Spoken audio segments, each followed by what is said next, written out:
penggerak berbagi untuk negeri, guru penggerak majukan pendidikan. Dalam kesempatan kali ini IHT kita akan bertema tentang pemimpin dalam pengelolaan sumber daya. Oke, hari ini tujuan pembelajaran khususnya adalah kita dapat mengidentifikasi secara kolaboratif bersama warga sekolah lainnya tentang aset atau kekuatan atau sumber daya yang dimiliki oleh sekolah. Nah, CGP dapat mengidentifikasikan sumber daya sebagai aset dan kekuatan yang dimiliki sekolah. Identifikasi sumber daya sekolah dilakukan secara kolaboratif agar semua warga sekolah dapat bersama-sama mengetahui dan memanfaatkannya untuk peningkatan kualitas pendidikan. Sekolah sebagai ekosistem. Tolong YouTube ininya enggak di yang biru ya. Oke Bapak Ibu, nah ini lihat sekolah sebagai ekosistem. Apa itu ekosistem? Sebelum kita membahas sekolah sebagai ekosistem, mari kita pahami definisi ekosistem itu sendiri. Ekosistem adalah tata interaksi antara makhluk hidup dan unsur yang tidak hidup dalam sebuah lingkungan. Ekosistem mencirikan satu pola hubungan yang saling menunjang pada sebuah teritorial atau lingkungan tertentu. Sekolah sebagai ekosistem adalah sebuah bentuk interaksi antara faktor biotik atau unsur yang hidup dan faktor abiotik.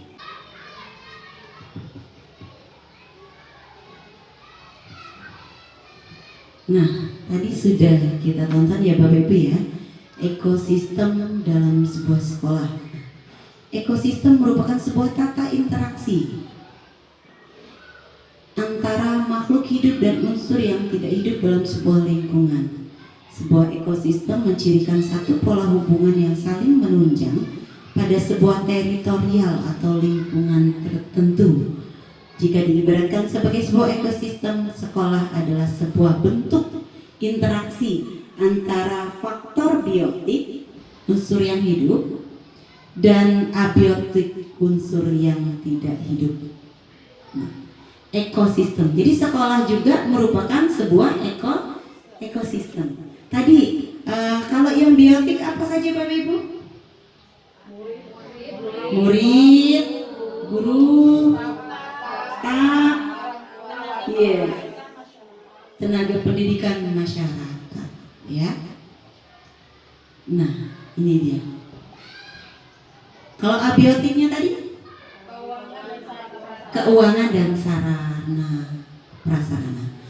Artinya kalau yang biotik itu yang hidup, ya, bisa berinteraksi, nah, bisa berkomunikasi. Nah ini dia.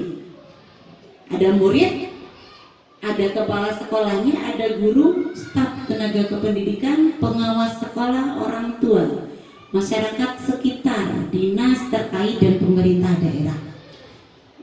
Kenapa dalam ekosistem sekolah itu yang pertama ternyata adalah murid? Kok enggak gurunya dulu ya?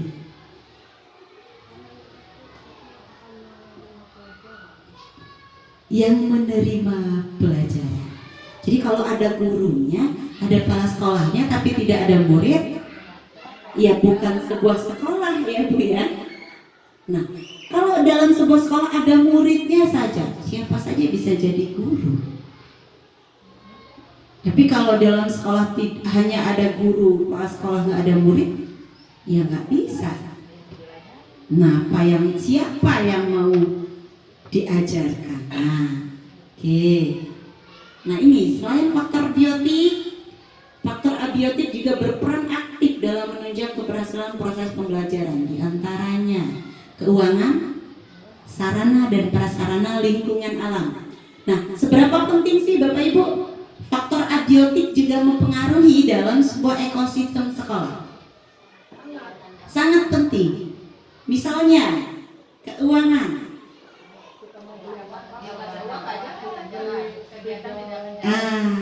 Tanpa adanya finansial atau keuangan, kegiatan akan sulit berjalan. Ya, oke. Oke, misal di pedalaman ada guru-guru yang mengabdi tanpa dikasih duit atau dikasih bayaran, tapi kan tetap perlu ya. Dia perlu apa? Perlu spidol, minimal kalau dia masih pakai kapur ya kapur, ada papan tulisnya, iya kertas. Artinya ini sangat mendukung. Nah, ada beberapa pendekatan Bapak Ibu di dalam kita menentukan sebuah aset yang dimiliki sekolah. Yang pertama adalah pendekatan berbasis kekurangan atau masalah, deficit based approach. Nah, pendekatan dapat dikatakan sebagai cara pandang atau cara berpikir kita melihat sesuatu. Dalam konteks modul ini, pendekatan berbasis aset atau berbasis defisit berarti bagaimana kita memandang sumber daya sekolah, apakah dianggap sebagai aset atau kekuatan atau kekurangan atau masalah. Artinya dari pendekatan ini titik fokusnya apa? Bapak Ibu, kita melihat segala sesuatu itu lebih ke mananya? Ke kekurangan, ya, kekurangannya atau masalah-masalahnya. Jadi kita tidak terfokus ke positif, hal-hal positifnya, lebih ke negatif. Lalu ini masalah ya. Oke, lanjut. Pendekatan berbasis aset adalah sebuah konsep yang dikembangkan oleh Dr. Catherine Kramer, seorang ahli psikologi yang menekuni kekuatan berpikir positif untuk pengembangan diri. Pendekatan ini merupakan cara praktis kenali hal-hal yang positif dalam kehidupan dengan menggunakan kekuatan sebagai tumpuan berpikir. Kita diajak untuk memusatkan perhatian pada apa yang dapat berjalan dengan baik, yang menjadi inspirasi, yang menjadi kekuatan ataupun potensi yang positif. Nah, kalau berdasarkan pendekatan berbasis aset, titik poin kita lebih ke kelebihan yang dimiliki. Kelebihan yang dimiliki. Jadi tidak berfokus ke negatifnya saja. Nah, ini perbedaan antara berbasis pada kekurangan dan berbasis pada aset. Yang satu, kalau yang berbasis kekurangan fokus pada masalah atau isunya saja. Kalau yang berbasis aset fokus pada aset dan kekuatan. Lalu yang satu berkutat pada masalah utama, dan ini membayangkan masa depan, lebih ke lihat masa yang depan yang akan datang, bukan yang saat ini. Lalu berikutnya mengidentifikasi kebutuhan dan kekurangan, selalu bertanya apa yang kurang. Kalau yang aset berpikir tentang kesuksesan yang telah diraih dan kekuatan untuk mencapai kesuksesan tersebut. Fokus mencari bantuan dari sponsor. Nah, mengorganisasikan kompetensi dan sumber daya. Kalau yang berbasis kekurangan, misal kita mau buat suatu kegiatan, kita hanya sibuk bagaimana caranya mencari ya apa yang tidak punya dari kita, cari sumber dana lain. Tapi kalau yang berbasis aset, ya apa nih sumber daya yang kita punya dulu, nanti dulu nyari dari luar, kita kembangkan dulu apa yang kita punya. Berikutnya merancang program atau proyek untuk menyelesaikan masalah. Kalau yang aset merancang sebuah rencana berdasarkan visi dan kekuatan.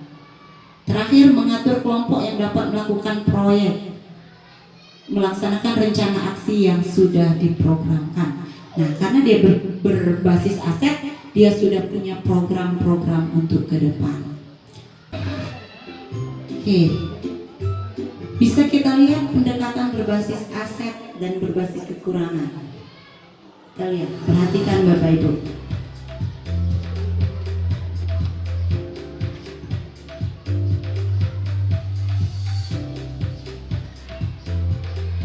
Pendekatan berbasis kekurangan atau deficit based thinking biasanya akan fokus pada apa yang mengganggu, apa yang kurang, dan apa yang tidak bekerja.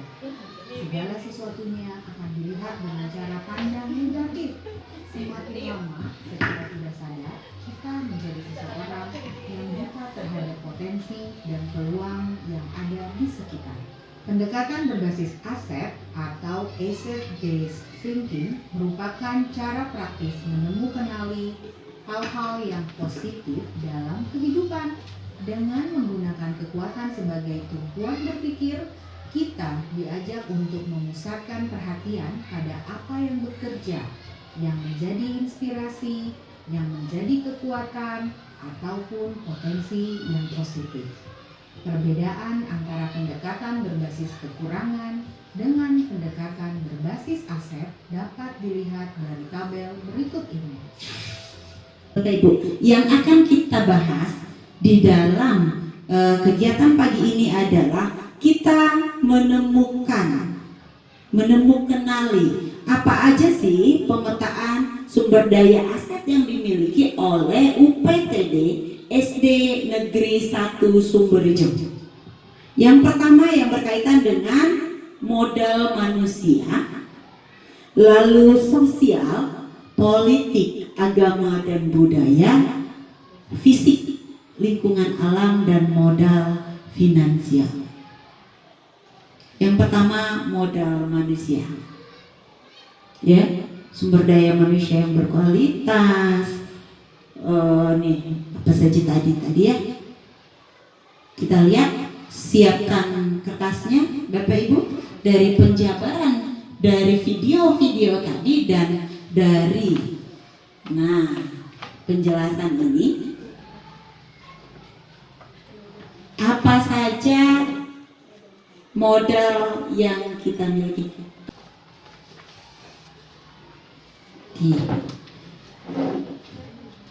Menurut Bapak Ibu, modal manusia yang dimiliki atau aset ya, manusia yang dimiliki oleh SD 1 Sumberjo ini apa saja ya?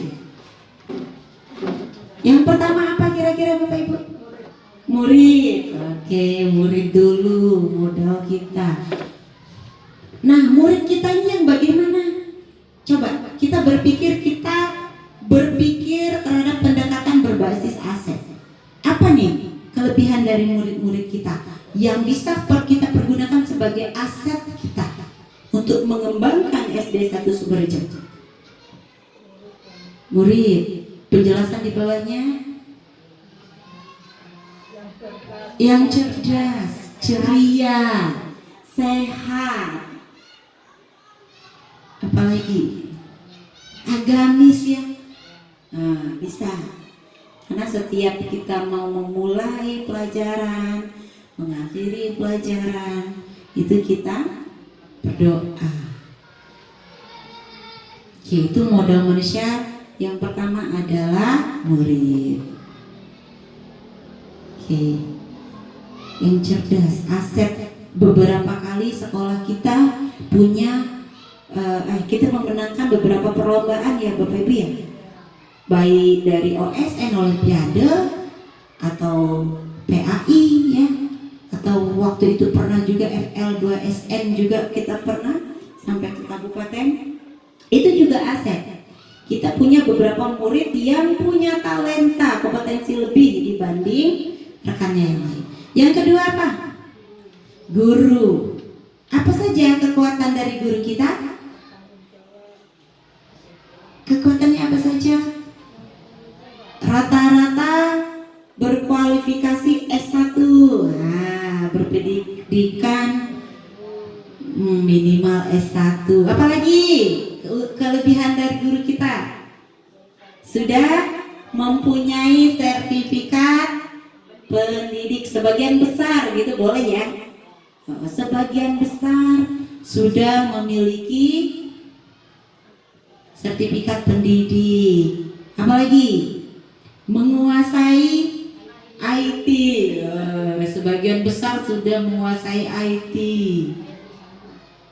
Pomne kayak busan. Apalagi, oh saya Bu, kata Bu Ria, aktif di kegiatan PMM, boleh dijadikan itu? Apalagi aset kita yang kita punya nih, coba. Aset sekolah itu termasuk aset sekolah, Bu Ria. Apalagi nih guru kita, kelebihan guru kita. Aktif di organisasi KKG. Ya, terbukti ada salah satu guru kita yang menjadi pengurus nih di tingkat kecamatan. Itu aset Bapak Ibu. Apalagi kekuatan Bapak Ibu apa? Ayo keluarkan. Pinter buat kue, bisa boleh itu. Boleh. Misal ramah, disiplin, ceria, agamis, apalagi boleh. Silakan ditambahkan masing-masing Bapak Ibu. Tidak harus sama ya. Ini yang saya bicarakan itu yang poin besar. Nah, menurut Bapak Ibu aset kita apa saja? Jadi tidak hanya eksternnya, internalnya di dalam diri Bapak Ibu. Misal gurunya pantang menyerah, tangguh, bertanggung jawab, atau nah kalau pemalas itu kira-kira aset kekuatan nggak Pi? Gurunya gemoy-gemoy, nah itu aset juga itu. Kuat makan, kuat jajan, itu kira-kira aset Pi? Oke. Guru apalagi? Aset berikutnya. Ada murid, ada guru, kepala sekolah. Apa? Aset di diri kepala sekolah yang Bapak Ibu miliki. Waduh. Aduh, itu bukan kekuatan. Apa nih? Berpendidikan S1, berkualifikasi S1, bersertifikat pendidik,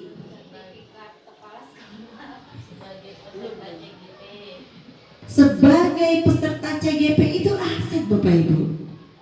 Ya, mudah-mudahan nanti tahun depan kita tambahkan aset gurunya ada sebagai peserta CGP. Nah, gitu. Aset juga itu. Apalagi aset yang dimiliki oleh kepala sekolah SD 1 Sumberjo. Menguasai IT. Oke, boleh. Itu boleh ditambahkan yang bersifat yang kayak gitu ya. Boleh, silakan. Clear? Berikutnya apa lagi? Murid, guru, tenaga kependidikan.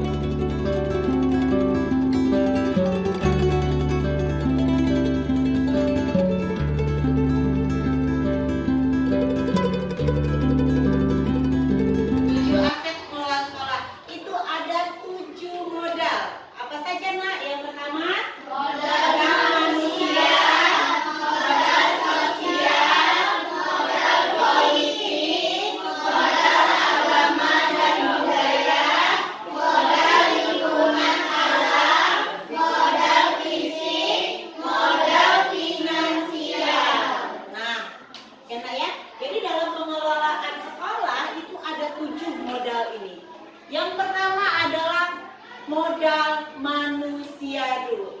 Ini yang paling mudah. Ayo, aset modal yang kita miliki di dalam sekolah yang berupa manusia apa?